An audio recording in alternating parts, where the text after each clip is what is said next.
Did you know that the two greatest empires of the ancient world, Rome and China, almost came face to face? It's one of history's biggest what-if moments, a grand collision that never was. Let's explore how these two superpowers nearly met. Imagine the ancient world, the Roman Empire in the west and the Han Dynasty in the east, two giants separated by vast distances. But they weren't totally in the dark about each other. The Silk Road wasn't just for trading silk and spices, it was a highway for ideas, information, and ambition. Rome, ever expanding, looked eastward beyond their rivals, the Parthians. They heard whispers of a land called Ceres, the land of silk, a place of immense wealth. This was their name for China. Similarly, the Han Dynasty looked west. Their records mention a powerful empire they called Dakin, which translates to Great Qin. This was their name for Rome.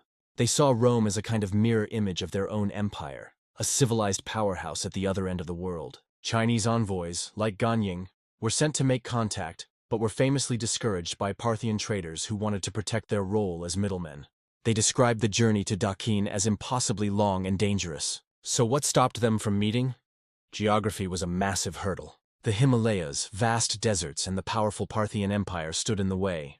Logistics for a military campaign across such terrain were a nightmare. Then there was the disastrous Battle of Carrhae. The Roman general Crassus, driven by greed and glory, led a massive army against Parthia, only to be utterly defeated.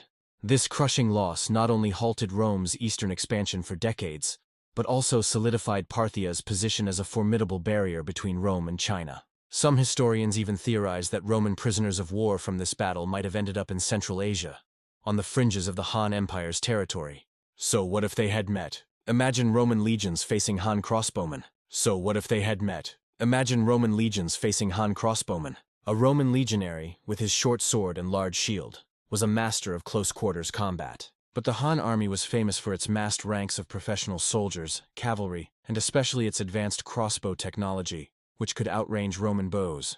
It would have been a fascinating clash of military giants. The cultural exchange would have been world-altering.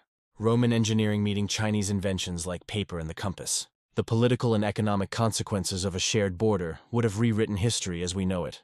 This near-miss story reminds us how geography can shape destiny, and why the dream of connecting East and West has fascinated humanity for centuries. It's a powerful lesson in how close our world has always been, yet so far apart. Thanks for watching. If you love diving into history's forgotten chapters, make sure to like and comment.